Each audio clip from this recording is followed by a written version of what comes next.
네. 예, 매주 월요일입니다. 월요일 사건 파일을 위해서 두 분의 변호사께서 나와 주십니다. 법승 TV, 법으로 이긴다. 법승 TV에 이승우 변호사 나오셨습니다. 네, 한여름에 시원한 바람과 같은 이승우 변호사입니다. 죄송합니다. 네. 시작하자마자 무리를 일으킨. 아니 왜 이렇게 그 뭐라 그러지? 그거 소름 끼친다 그래? 예, 아니면 갑자기 왜 그래? 예? 야, 닭살. 네. 알부민 주신다 그러죠. 알부민 드세요. 네. 정신 차리세요. 네, 네. 아니 저는 준비 안 했는데. 네, 원영수 변호사. 아유 반갑습니다. 저는 우리 그 시원함이 우리 변호사님의 시원함이 저한테까지 몰려오는 것 같습니다. 약간 춥기도 하고. 아 죄송합니다. 네. 정신 차리겠습니다. 네. 저기 원영수 변호사는 예. 유튜브 뭐죠? 예, 저는 원영섭 TV라고. 원영섭 TV. 예, 그렇습니다. 그 건설 부동산 법률과 관련해서 네. 유튜브 하고 있습니다. 부동산 관련 법률 해설에는 원영섭 따라갈 사람이 없습니다. 원영섭 TV를 꼭 챙겨 보시면서 예, 알부민 드릴게요. 힘내세요. 예, 알겠습니다. 자, 문재인이 김정숙이 계좌를 검찰이 추적하고 있다는 보도가 있었습니다. 이승우 변호사. 네. 이게 이제 문다혜 씨하고 남편 서모 씨가 생활비가 없었거든요. 그러니까 결국은 이제 문재인 대통령 부부한테 생활비를 의지했다라고 하고 2018년도 7월 이후에 이제 태국으로 가서 이스타젯에 이제 취업이 되고 나서부터는 생활비를 썼는데 뭐 그게 한 1,000만 원 넘게 계속 경제적인 지원을 받는 형태가 됐다. 자, 그러면 문재인 김정숙으로부터 도대체 얼마의 생활비를 지원받고 있었느냐? 이걸 이제 계좌를 통해서 확인할 수밖에 없겠죠. 이제 그렇게 되면 전체적인 내역 자체를 그러면은 이거를 대신 짊어져주는 조건으로 중진공 이사장을 줬구나. 이 점에 대한 판단을 할 수 있기 때문에 이제 계좌 내역을 샅샅이 훑어보게 될 수밖에 없다라고 생각합니다. 그러니까 이 타이 이스타젯의 전문가로 취직하잖아요. 네. 그 전까지는 문다배하고 서모라고 하는 데가 백수였습니까? 백수였죠. 원래 회사원이었는데 2010년도 결혼한 다음에 장인어른 저는 미국 로스쿨을 가야겠습니다. 그래서는 로스쿨 공부를 했는데 요즘 로스쿨은 개나 소나 다 가요? 개가 가지 가는지는 잘 모르겠는데 소는 가끔 갈 때가 있다는 얘기를 들었습니다. 네. 그래서요. 그래서 갔어요 로스쿨을? 못 갔죠. 못 갔죠. 게임에서 다니고 있었습니다. 그래서 그래서 이제 백수가 됐네요. 네, 근데 생활비가 계속 있었어야 되는 거고요. 또 미국 가서 생활을 하고 뭐 공부도 하고 뭐 여러 가지를 했었어야 되는데 그 관련된 생활비를 아마 이제 문재인 대통령 부부가 부담을 했다라고 지금 생각이 되죠. 뭐 그러면 그것도 뭐 계좌로 주거나 뭘 했겠네요. 그렇습니다. 외환송금이니까요. 그것도 만약에 외환송금을 다 뭐 편한 대로 했다 그러면 외국환관리법 위반이 문제가 되겠죠. 그러다가 이스타젯에서 월급 받는 그 시간을 기점으로 네네. 문재인이나 김정수가 주던 돈을 만약에 끊었다면 딱 끊겼으면 그러면 딱 맞는 거죠. 딱 맞는 거네. 네네네. 이게 그 전형적인 경제 공동체 이론을 적용할 수 있는 사건입니다. 그런가요? 예, 네. 왜냐하면 그 딸 가족들이 생활을 실제로는 그 문재인 대통령 내외한테 기대고 있지 않았습니까? 그게 전형적인 경제 공동체죠. 그런데 한편에서는 이제 이스타젯 항공의 전무로 그 사위를 또 고용을 하고 그리고 중소벤처기업진흥공단의 이사장 임명에 또 혜택을 주고 그러면 이게 전형적인 제3자 뇌물이거든요. 예, 그러니까 서로의 혜택이 대응 관계 지금 있기 때문에 제가 볼 때는 그 경제 공동체 이론과 제3자 뇌물을 딱 적용할 수 있는 그런 사안이다라는 생각이 들고요. 네. 근데 여기에서 좀 정무적으로 이렇게 주요하게 봐야 될 사안이 있는데 민주당에서 그렇게 뭐 변호를 안 해줘요. 그러니까 강하게 디펜스를 문재인 대통령 내외 계좌 추적에 대해서 디펜스를 안 해주는 거거든요. 그러니까 전 대통령에 대해서 강제 수사는 거의 이번 처음 했습니다. 그러니까 법원에서 영장이 발부돼야 되는 거잖아요. 법원에 영장이 발부된다는 거는 아니 어느 판사더라도 그 전 대통령 내외 계좌를 추적한다는 거는 어느 정도 범죄 개연성이 꽤 있어야지 발부를 할 수 있는 거거든요. 네. 그래서 이게 뭐 절대 가벼운 문제가 아니다. 검찰이 지금 추적하고 있는 그 논리 구조는 어느 정도 이제 법관을 설득을 했다라는 생각이 들고 두 번째는 민주당 입장에서는 그 문재인 대통령을 보호하지 않을 생각을 하고 있는 것 같아요. 무슨 말이냐? 김경수를 지금 복권시켰잖아요. 아하. 김경수가 저는 정확하게는 친문보다는 친노라고 생각을 하는 거거든요. 예. 근데 어쨌든 김경수의 기반이 친문이 될 수 있기 때문에 문재인 대통령을 굳이 보호하고 옹호해가지고 김경수한테 유리한 판을 이재명은 만들고 싶지 않을 거예요. 그러다 보니 그러니까 이제 민주당이 결코 이렇게 말은 어떻게 할지 모를지언정 그 속으로 진심으로는 문재인 대통령을 보호하지 않을 거다. 저는 이 상황에서 수사기관이 제대로 이제 수사를 해서 원칙과 법에 따른 처벌을 받을 수 있도록 해야 된다는 거죠. 이거를 다시 또 민주당이 또 이렇게 반발하면 어쩌지 이럴 생각을 할 필요가 없다는 겁니다.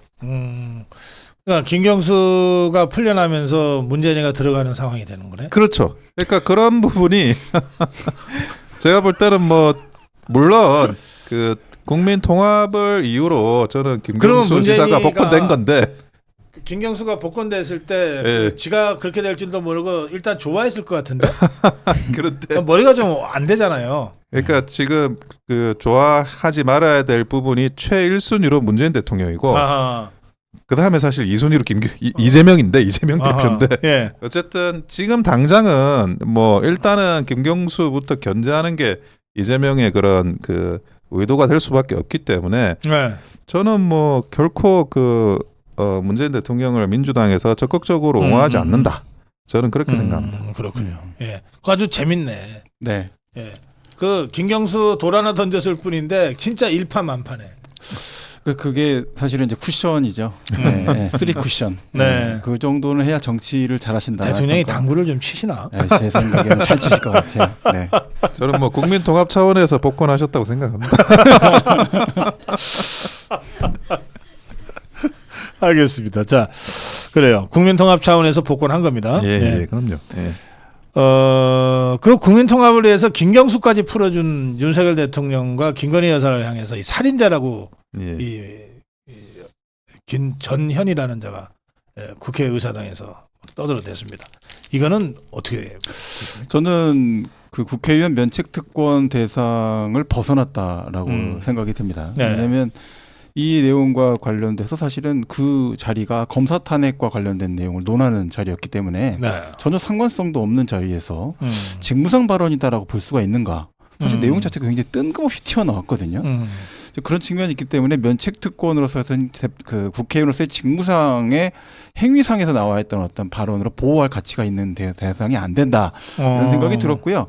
그걸 부르면서 그냥 국회에서 얘기하면 뭐든지 다 그 면책특권 되는 게 아니고 아니죠. 네, 국회에서 하더라도 그 직무상으로 발언이 돼서 보호할 필요성이 있는지 그게 엄격하게 봤을 때에 뭐 이렇게 봐야 될 것까지는 아니지만 그래도 어느 정도 범위 안에 들어올 수 있는 가능성이 있을 때 면책특권을 주는 것이지 아하. 국회에서 아무 말이나 떠들었다고 해서 면책특권을 다 줄 수 있는 건 아니고요. 그리고 또 특히 그 당에는 연쇄살인범도 있지 않습니까? 그렇기 때문에 해당되는 사안을 해서 그렇게 표현을 함부로 쓰면 안 되는 거 아니겠습니까? 제가 이렇게 표현을 쓰면 그분이 얼마나 놀라시겠어요. 그러니까 살인자, 연쇄살인범 이런 표현은 고의가 증명됐을 때 아하. 그때 써야 되는 것이죠. 예. 그것도 그러네. 아니 예.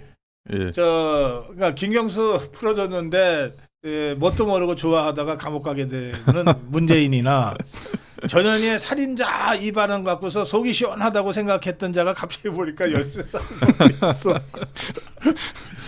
그거 참 세상 요지경이네. 예, 원래 이렇게 대로 주고 말로 받는다고요? 네, 그런 것 같습니다. 네. 아니 저는 여기에서 좀 그 보수 정치와 그 좌파 정치인의 그런 환경에 대한 이야기를 한번 생각을 해봅니다. 전현희 의원이 하는 이런 발언을 만약에 보수 정치인이 했다 어떻게 됐을까요? 정말 사방팔방에서 막말 프레임을 걸어가지고 이미 출당됐어. 이미 윤리위 지금 소집되느냐 소집 안 되느냐로 아니 지금 이미 출당됐다니까. 그렇죠. 탈당하고 이제 정광석과처럼 윤리 여러 가지 예. 쫓아냈을 거야. 예, 그러니까 아니 그런 정도로 막말 프레임으로 이렇게 보수 정치인을 아마 정말 많은 여론에서 언론에서 못 살게 굴었을 겁니다. 근데 제가 아니 왜 전현희 의원이 한 이야기에는 막말 프레임을 이야기를 안 하냐는 거예요. 그러니까 좌파 언론이 뭐 그렇게 한다 그거는 이해를 하겠어요. 자기들 뭐 편이라고 생각하면 그럴 수 있어. 네. 근데 보수 언론도 전혀 이 막말에 대해서 막말 프레임이나 이런 것들 왜 이렇게 막말을 하냐에 대해서 그거를 활성화시키질 않아요, 여론을. 그냥 뭐 그런가 보다 하고 보고 있어요. 근데 같은 내용이 아마 보수 정치인 했다? 그러면 아까 말씀하셨지만 벌써 출당이 됐어요. 출당. 제명되고 뭐 출당 조치를 됐을 것 같은데 그 정도로 저는 이 보수 언론도 어느 정도 그 정치의 환경을 공정하게는 만들어줘야 될 거 아니냐. 그러니까 제 말은 국민의힘을 위해서 그 언론이 있어야 된다라는 건 아니에요. 하지만 공정하지 않는 언론은 그 자체로 언론의 의미가 없는 거지 않습니까? 그러면 이런 문제에 대해서 굉장히 지적할 부분이 있고 이 부분에 대해서 그 공격할 부분도 있잖아요. 근데 뭐 아무 일 없었던 듯이 다 지나갔어요. 그러니까 저 전현희의 이 살인자 발언 관련해서 한동훈이가 뭐 입장 표명한 게 혹시 있습니까? 아니, 저는 기억에 없습니다. 그 무슨 말을 했는지 정확하게 대변인 수준에서 뭐 좀 막말인 것처럼 이야기를 했는데 그 정도 가지고는 그 여론의 붐업이 일어나진 않거든요. 그러니까 한동훈 대표가 여당의 대표로서 민주당하고 싸워야 될 부분은 싸우고 전선을 쳐야 될 부분은 전선을 쳐야 되는데 이분은 그냥 보고 있어요. 그게 전선인지 아닌지를 몰라서 그러는 건지 전선이라고 생각하면서도 고의로 안 하는 건지 저는 뭐 그래도 그 고의로 안 한다고 생각하고 싶진 않아요. 근데 적어도 그렇게 생각하는 것 같은데. 입술 그러니까 떨렸던 것 같아요. 네. 생각하고 싶지 않다는 거죠. 생각을 안 한다는 게 아니라 그렇게 생각하고 싶지 않다. 예. 그렇습니다. 예. 이 대리 사과도 사과가 됩니까? 안 되죠. 절대 안 됩니다. 예, 그러면은 둘 다 법정 구속해야 되는 상황이 발생될 수가 있어요. 예, 그런 형태로 될 수가 없고요. 또 표현 자체가 굉장히 좀 그렇잖아요. 불쾌하셨다면 유감스럽게 생각된다. 뭐 어쩌자는 거예요 이게요. 예, 저도 과거에 심한 얘기하고 그래서 뭐 언제 궁금하지도 않았는데 어떤 얘기 했는지도 말하지도 않으면서 자 이런 얘기 한다는 거는 그냥 전형적인 물타기고 뭐 그게 대단한 일 아니에요. 그럴 수도 있지 뭘 이 정도 아닙니까? 이거 안 되는 거죠 이러면. 네. 예. 원래 법적으로 대리 사과는 법적 효력이 없는 거예요? 전혀 없죠. 이게 근본적으로 반성은 내가 해야 되는 거지. 네가 하세요. 그게 반성입니까 그게? 그러네. 아니죠. 반성은 제가 하는 겁니다. 네. 네. 전당대회 때문에 과격한 발언을 하신 것 같은데 그렇다 하더라도 잘못된 건 잘못된 겁니다. 그러니까 직무상 발언이 아니다. 이렇게 저는 네. 확실하게 보는 겁니다. 그렇구나. 전당대회를 타겟으로 해서 때려서 이 먹었지 않습니까? 엄마나 은메달 땄어. 이거 된 거 아니에요. 국회랑 무슨 상관이 있어요 이게. 네. 그러네. 알겠습니다. 이거 전현희를 여러 우리 자유우파 정치인들 단체가 고발했거든요. 네네. 네, 그러면 우리 이승우 변호사 또 원영수 변호사 이 경우에 사건이 성립되고 재판으로 가면 유죄. 그럴 경우에 양형은 어떻게 됩니까? 근데 사실은 물론 이제 유죄될 가능성이 없는 건 아닌데 현실적으로 무죄 가능성이 더 큰 거 맞는 것 같습니다. 그러니까 면책특권이 면책특권에 대해서 이제 법원이 국회에 관한 자율권이나 그 의원에 대한 면책특권을 조금 적극적으로 제재하지 않으려는 분위기가 있어요. 그러니까 사실은 법원에서도 이제 그런 부분을 적극적으로 대응하고 관리하고 그리고 그런 사법부의 원칙을 지켜나가야 될 필요가 있는데 현실적으로 법원이 그런 부분에 대해서 적극적으로 개입을 안 하다 보니까 사실은 그 국회가 가지고 있는 자율권이 아주 흉기가 돼서 자율 흉기가 돼가고 있어요. 그런데 그런 면책특권도 면책 흉기죠. 그런데 그 안타깝긴 한데 네. 좀 쉽지 않은 부분이 현실적으로 있습니다. 저는 전혀 의견이 다릅니다. 저는 전혀 의견이 다르고 두 변호사가 이제 마침내 의견이 다르네. 네. 이 사건은 허위사실 적시 명예훼손이다라고 저는 생각을 하고요. 네. 그리고 살인자라는 표현을 썼어요. 그것도 실명을 언급해서 그리고 그 방송 내용이 공개적으로 유포될 수 있게끔 그렇죠. 의도적으로 그렇게 했거든요. 이거를 이제 공소 제기를 한다고 한다면 하급심 법원에서는 무죄 여부를 굉장히 고민할 거라고 저는 생각을 합니다. 그러나 항소심 단계부터 갔을 때는 저는 징역 2년, 3년 정도 선고할 수 있는 사안이 된다. 저는 생각해요. 왜냐? 자, 살인한 행위가 없고 자살을 한 게 명백한 사안이에요. 근데 뭘 살인자라는 겁니까? 뭐 이런 식의 표현을 국회라고 해서 마음대로 써도 되나요? 그럼 제가 가서 제가 국회의원이면은 이재명 대표는 연쇄살인범이다 이렇게 제가 그 안에서 계속 그러고 떠들고 다녀도 됩니까? 면책특권 대상입니까 이게? 그러니까 저는 그게 전혀 그렇게 문제가 되지 않다 보고 예. 이제 우리가 오늘 만약에 이제 박사님께서 또 논하시겠지만 최민희 이 위원장 예. 관련된 문제도 사실은 대법원장이 권한쟁의를 걸어야 될 사안이다라고 생각을 해요. 예. 왜냐하면 예. 그 사법부의 독립된 재판 그 소송 계속 중인 사건에 대해서 개입하는 문제까지 가지 않습니까? 그러니까 입법부가 행정부도 지네 마음대로 하려고 그러고 사법부도 자기네 마음대로 다 하려고 하고 면책특권을 들고 흔드는 거죠. 이렇게 되는 형태가 되니까 법원이 판결로서 뭔가 이 선을 그어줄 필요가 있다. 이런 생각이 드는 사안이고 적극적으로 이거는 사법부가 판단을 할 수밖에 없는 사안이 될 것이다 라고 생각을 합니다. 네. 저도 유죄 판결이 내려지기를 원합니다. 근데 이런 경우는 어때요? 그 예. 이제 우리가 별건 수사는 하면 안 된다 이렇게 돼 있잖아요. 네네. 그렇죠? 예. 그냥 이렇게 그러니까 뇌물죄로 수사를 했는데 뇌물죄로 이게 기소가 되기 어렵다 그러면은 옆에 향군법 위반으로 자꾸 막 이러잖아요. 네네네. 예, 그런 식의 별건 수사는 하면 안 된다는 건데.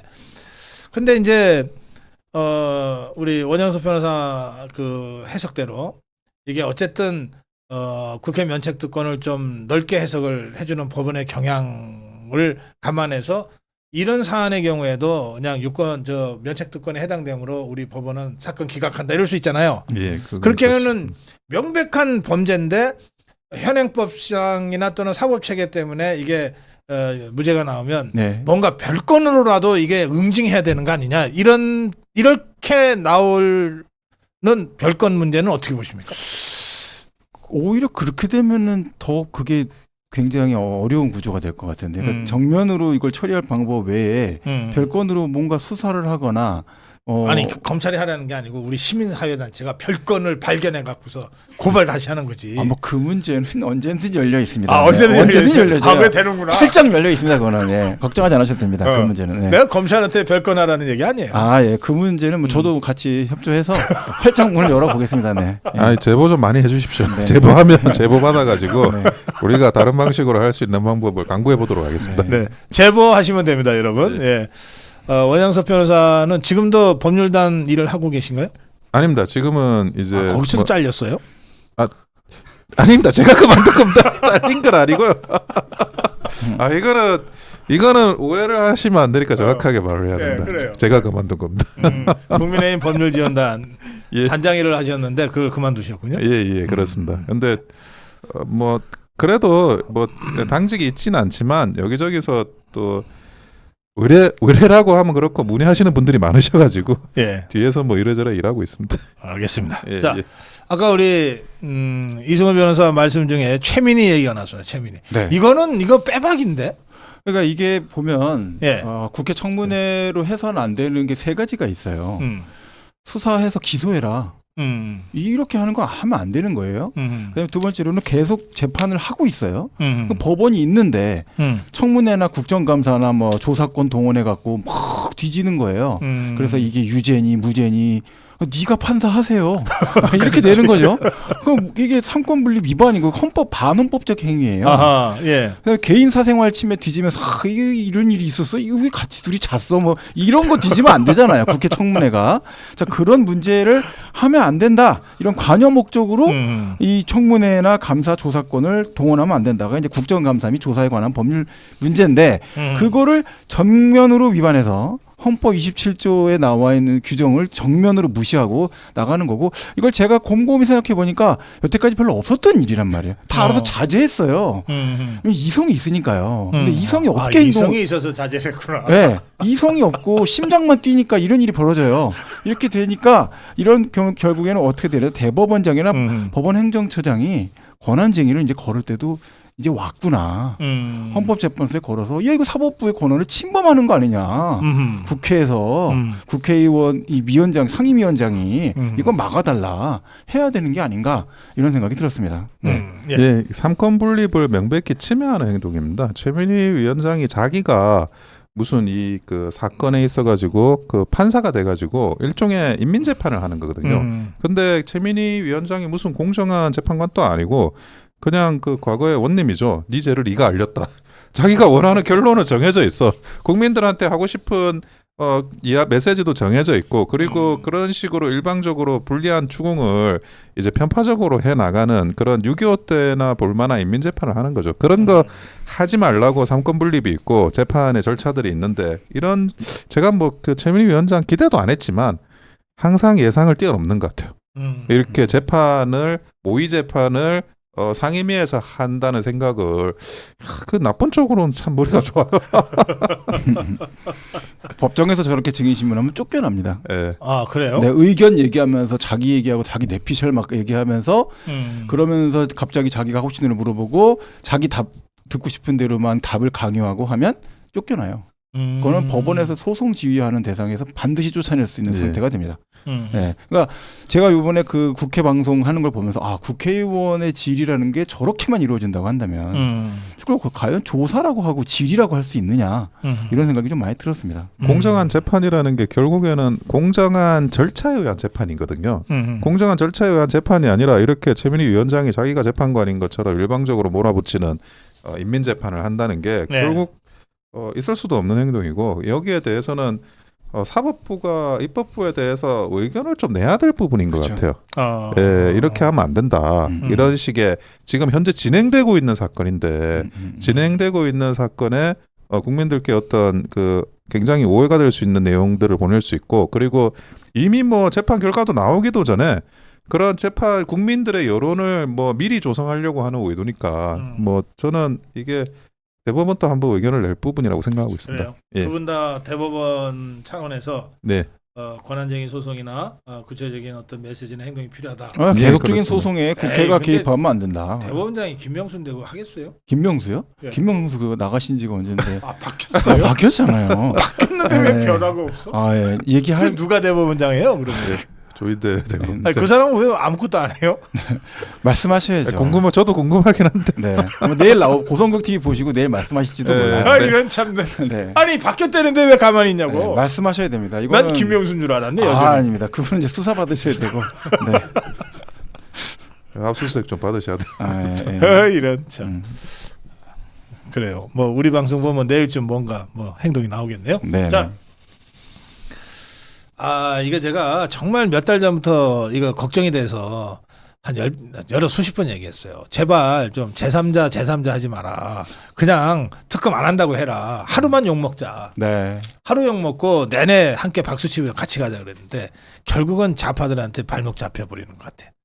야 박찬대, 이재명이 이자들이 한동훈이 발목을 탁 낚아챘는데 야 이거 한동훈이가 빠져나올 수 있을지 모르겠어요. 이거 어떻게 보세요 지금?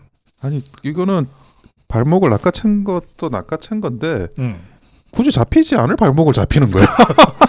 자기 발목을 내줬어? 자기 발목을 자기가 잡았어. 계속 잡으라고? 아니 그거를 어떤 식으로든지 다른 명분을 만들어서 네. 무슨 뭉개려면 뭉개고 할 거면 하고 말 건 말고 선택지를 딱 가면 되는데 이거는 더 최악의 상황인 게 그 제보공작하고 연동을 한다라는 게 연계를 시킨다는 게 네.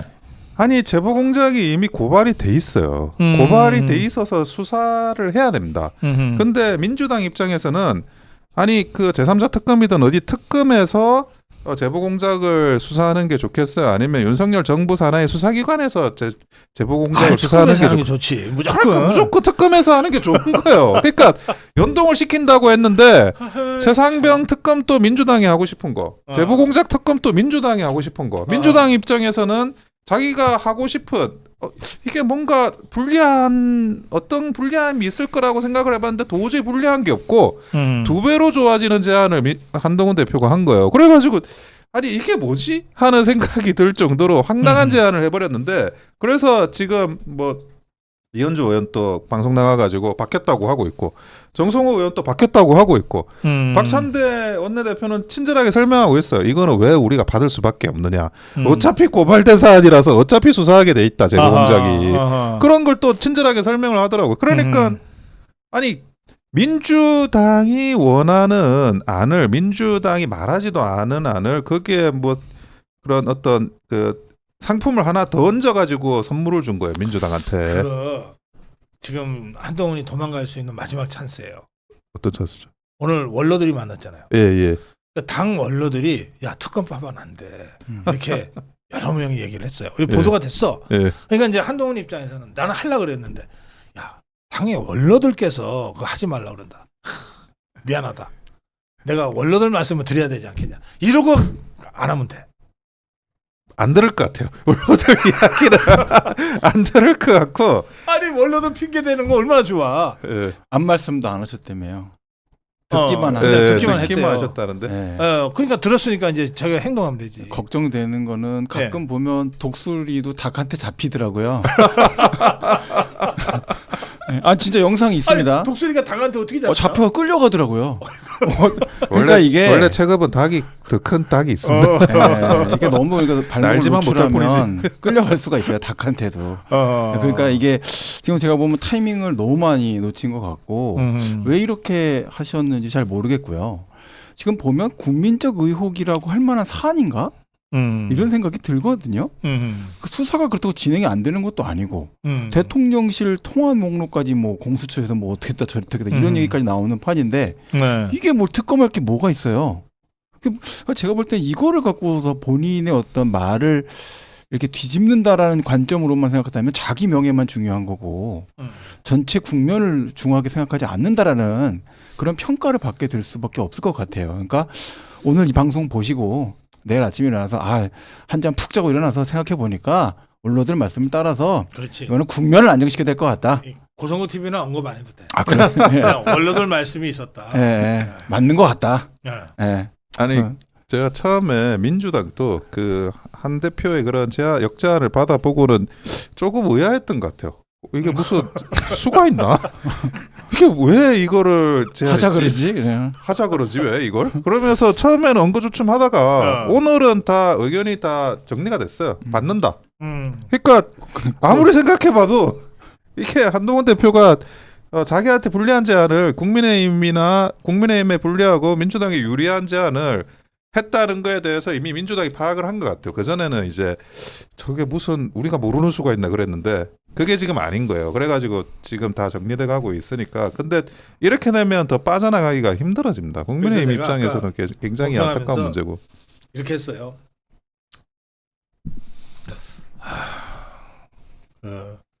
추경호가 총대하고 정리할 수밖에 없다. 또요? 아니 우총에서 아니 이게 뭐 한동훈이 국회의원도 아닌데 법안 발의를 어떻게 해요? 예. 결국은 의총 통해서 예. 가야 되는데 추경호가 총대 메고 이건 안 된다라고 당론 결정해 놓고 한동훈이한테 미안하다. 우리 의원들이 이건 안 된단다.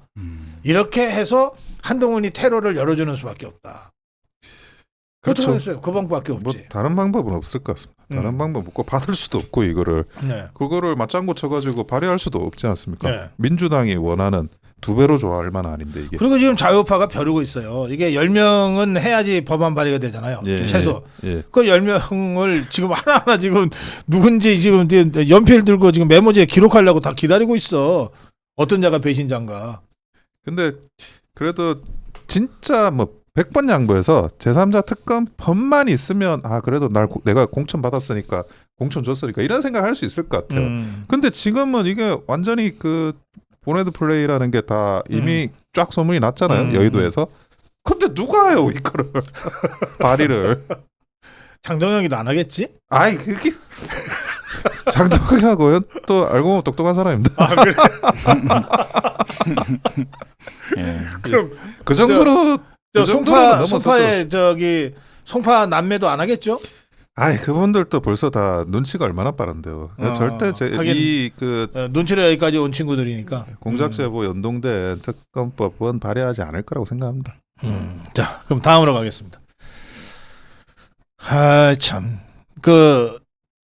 초일회 이름도 참 초일회 난 1초회라고 읽었다가 초일회 2, 3회 본따고 지금 이자들이 지금 달려드는 것 같아. 네. 초일회 어떻게 보셨어요?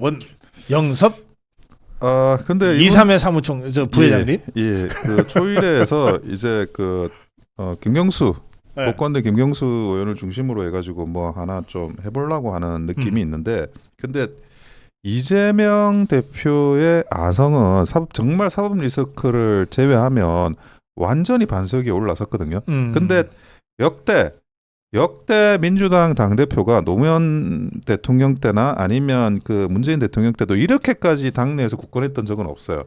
그 정도로 굉장히 이재명 대표가 이제 강한 그런 위치를, 독보적인 위치를 구축을 했는데, 이거를 깰 수 있는 유일한 솔루션은 사법 리스크입니다.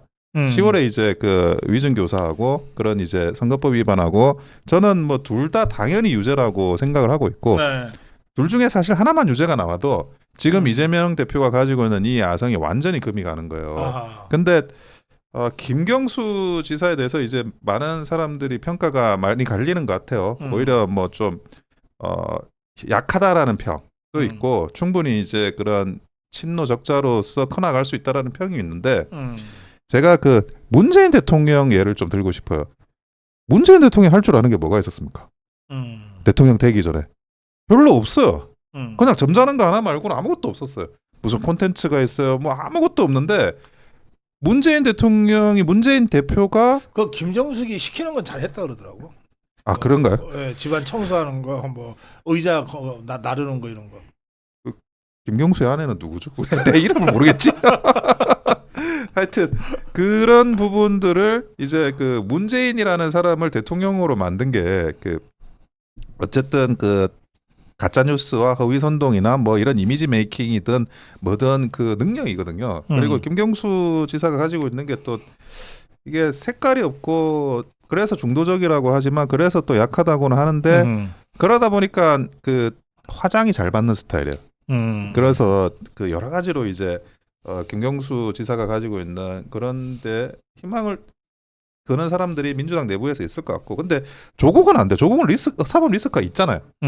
이재명 못지않은 사법 리스크가 있으니까 뭐 조국이 게다가 이제 당에서 벗어나 있는 상태에서 다시 들어오기는 쉽지 않을 것 같습니다. 초일회라고 하는 게 뭐 이재명 일극 체제에 뭔가 균열을 내기는 어렵겠지만, 사법 리스크, 이재명의 1심 유죄가 판결로 나오는 순간 그것이 확정되는 건 아니지만 1심 유죄만으로도 상당한 충격과 동요를 가져오면서 바로 이런 초일회 같은 작은 모임들이 균열의 모멘텀이 될 수 있다. 그렇습니다. 예. 네. 찬바람이 불면 이재명 대표가 떠날 것 같지 않습니까? 10월 초일에 정도 될 것 같습니다. 10월의 마지막 밤? 10월 초일에. 10월 초일에. 그러니까 그걸 뜻한 게 아닐까요? 초일에? 10월 초일에 10월 초일에 떠나지 않을까 이런 생각이 들어서 이분들이 미래를 준비하자. 그래서 미래를 준비하는 모임 이렇게 하면 뭔가 이재명 보내려는 느낌처럼 있으니까 다 떼고 10월 초일에 초일회? 이렇게 해갖고서 만든 모임 같이 느껴져요. 저 개인적으로는요. 김경수의 복권과 관련돼서 복권되니까 이제 문재인 전 대통령이 이발도 다 하고 이렇게 수염도 깎고 영상 찍어서 전당대회에다 보냈더라고요. 이게 보면서. 근데 이제 결국은 당원들은 야유하고 이렇게 하는 내용을 보면서 제가 생각할 때 문재인 대통령이 당선된 거는 당시에 박근혜 대통령이 억울하게 탄핵을 당하면서 발생됐던 그런 전국에서 어쩔 수 없이 그렇게 일이 벌어졌다 저는 생각이 들고요. 김경수가 그 정도의 어떤 카리스마나 그런 어떤 탤런트를 보여줄 것이다. 저는 그렇게 생각하고 제 생각에 민주당 분열의 아이콘으로 나중에 곱게 등극하기를 바랄 뿐입니다. 네. 이제 뭐 시간이 거의 다 됐는데 짧게 그 어제 전당대회 있었잖아요. 예. 그 정봉주가 심정이 어땠을까요? 처음에 1등이었잖아. 으악 했겠죠. 네. 근데 그 정도로 사실은 아까도 말씀드렸지만 이재명 대표가 가진 위상이 독보적이라는 거고요. 예, 근데 그런 것들도 지금 다시 말씀드리지만 사법 리스크 앞에서는 그냥 뭐 한순간에 사라질 수 있는 모래성이다. 근데 초일회 같은 경우에 15명이지 않습니까? 15명이 작다고도 할 수 있는데 180명이니까 15명은 큰 숫자입니다. 저는 그렇게 봅니다. 5명만 더 있으면 교섭단체를 만들 수 있어요. 아니 이거는 국회의원이 아니라 가지고 초일회. 아 그렇구나. 예. 이게 지금 다 국회의원이었던 자들이라서. 근데 그런 정도로 어쨌든 단체를 하나 만들다 보면 그게 굉장히 또 커져 나가거든요. 그렇죠. 예. 커져 나가는데 근데 이재명 대표가 그러니까 저는 뭐 그런 이재명 대표를 옹호하는 게 아니라 그 누구를 좋아하면 그 사람의 모든 게 좋아 보이고 누구를 미워하면 그 사람의 모든 게 싫어 보이는데 이재명 대표를 보수 지지층에서는 다 싫어해요. 대부분 싫어하잖아요. 음. 뭐 형수 욕설부터 사법 및 화천 대우부터 뭐 도대체 저 사람이 왜 저렇게 대선 후보가 되고 당대표가 되고 총선에서 이기는지 모르겠다라고 생각하는데 나경원 의원이 이야기한 것처럼 정치는 결과니까 실제로는 그렇게 돼가고 있어요. 그래서 그런 부분에 대해서 정말 그 이재명 대표는 무시하기보다는 정말 그 경계해야 되고 준비해야 돼서 상대해야 되는 그런 적수다라는 거는 꼭 그 보수 진영에서 생각해 볼 필요가 있다고 생각합니다.